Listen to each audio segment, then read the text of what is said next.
Sin importar lo independiente que te consideres como individuo dentro de una sociedad, la realidad es que somos todos totalmente dependientes de otros. Y en especial de las miles y miles de personas que producen lo que consumimos.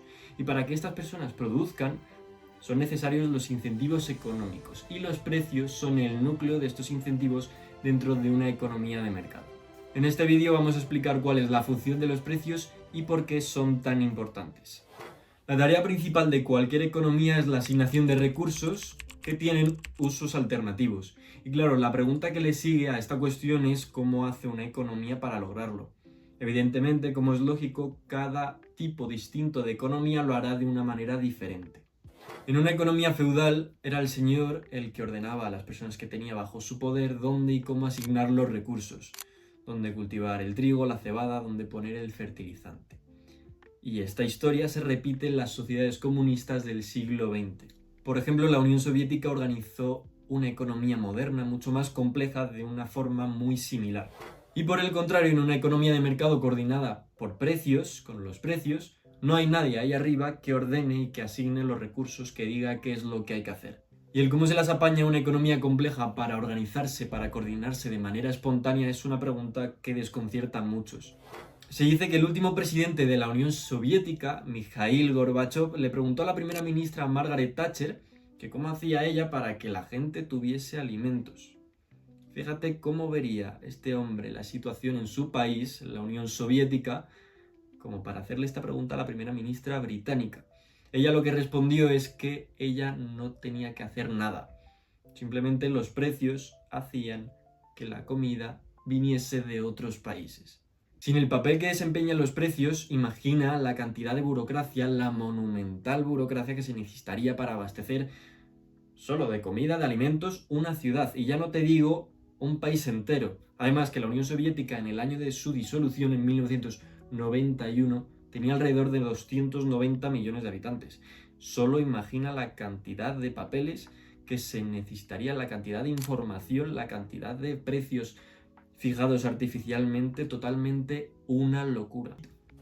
Pero ese ejército de burócratas es totalmente innecesario y además esa burocracia, esos burócratas pueden pasar a desempeñar funciones que sean productivas, que aporten valor, ya que los precios hacen su función de manera más rápida, más barata y más eficiente. Cuando alguien tiene un producto mejor o más barato, esa información se transmite gracias a los precios y hace que, por ejemplo, una persona de Australia comercie con una persona que vive en Japón y ambos se beneficien de la transacción. Y esto sin necesidad de que ningún funcionario público o una comisión planificadora emita órdenes a los consumidores y a los productores. De hecho, esto, gracias a los precios, ocurre de forma más rápida de lo que un burócrata tardaría en recoger la información necesaria para tomar sus decisiones. De esta manera, los precios tienen un papel fundamental. Organizan la economía de forma espontánea y hace que se coordinen los agentes económicos. La primera ministra Margaret Thatcher escribió en sus memorias que Mikhail Gorbachev entendía muy poco la economía, y eso que era el presidente de la nación más grande de la Tierra. Desafortunadamente, el caso del mandatario de la Unión Soviética, de Gorbachev, no es un caso aislado, y de hecho las concepciones erróneas del papel que desempeñan los precios son muy frecuentes. Muchos ven los precios como obstáculos para conseguir lo que desean, lo que quieren o los objetivos que tienen en mente. Por ejemplo, alguien que su sueño sea tener una mansión con vistas al mar en la playa, en primera línea de playa, a lo mejor al ver los precios, pues cambia de opinión. Pero claro, la razón por la que no todos podemos vivir en un casoplón en primera línea de playa no son los altos precios. Al contrario, la razón inherente, la realidad inherente es que no existen suficientes edificaciones de este tipo para todos. Y los precios únicamente lo que hacen es reflejar esta realidad. Cuando mucha gente compite por este tipo de edificaciones, estas se encarecen debido al efecto de la oferta y la demanda. Pero esta escasez ocurriría en otros sistemas económicos, como lo puede ser el socialismo o el feudalismo. Si al gobierno se le ocurriese la idea, el plan para el acceso universal a casas en primera línea de playa y fijase un tope máximo de precios, la realidad seguiría siendo la misma. Y es que hay más personas que propiedades, más personas interesadas que propiedades en la playa. En ausencia de precios, lo que habría es una designación de forma burocrática o incluso por favoritismos de esas casas, pero la realidad seguiría siendo la misma, que habrá más personas que estén interesadas en esas propiedades que el número de propiedades. Los precios son simples mensajeros, que pueden traer o noticias malas o noticias buenas. En el caso de las casas de la playa, pues es una noticia mala, porque hay más personas interesadas en comprar una propiedad en primera línea de playa que las propiedades que realmente hay. Ahora bien, también pueden ser noticias buenas, como lo es la bajada de precios a lo largo de los años de los productos electrónicos, ya sea ordenadores o teléfonos móviles. Eso es una noticia buena. Y a los consumidores poco les importa todos los avances, simplemente ellos lo que necesitan es ver el precio que ha bajado en este caso y por lo tanto es una noticia positiva.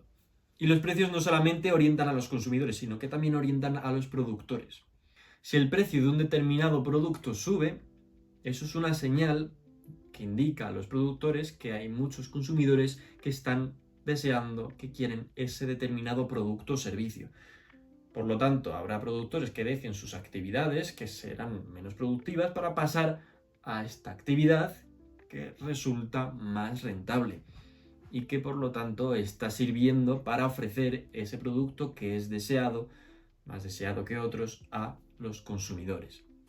Y ojo, porque el sistema económico de libre mercado es comúnmente considerado como un sistema de lucro, cuando realmente más bien es un sistema de ganancias y pérdidas, siendo las pérdidas muy importantes porque estas hacen que los productores dejen de hacer lo que los consumidores ya no quieren. Dejan de hacer, dejan de invertir, dejan de producir en productos que los consumidores ya no desean. Por lo tanto, las pérdidas son clave para saber a dónde destinar los recursos de manera eficiente. La cantidad ingente de transacciones económicas que se dan entre las personas a lo largo del día, de las semanas, de los meses, de los años, además siempre en términos cambiantes, está muy por encima de todo el conocimiento que pueda tener un burócrata o grupo de burócratas que tengan como tarea la planificación o dirigir una economía. Sin embargo, lo único que tenemos que saber cada una de las miles de millones de personas que habitamos o que más bien participamos en el mercado, participamos de esas transacciones, son únicamente los precios de esas transacciones, que son relativamente pocos. Como conclusión, los precios son las señales clave para realizar la tarea principal de la economía, que es, como ya hemos dicho al principio, la asignación de recursos escasos que tienen usos alternativos. Además, lo que tenemos que tener claro es que la tarea de la planificación central de la economía, allí a donde se ha llevado a cabo, allí a donde ha traído pobreza y miseria, porque la tarea de la planificación central es una tarea demasiado grande para los seres humanos.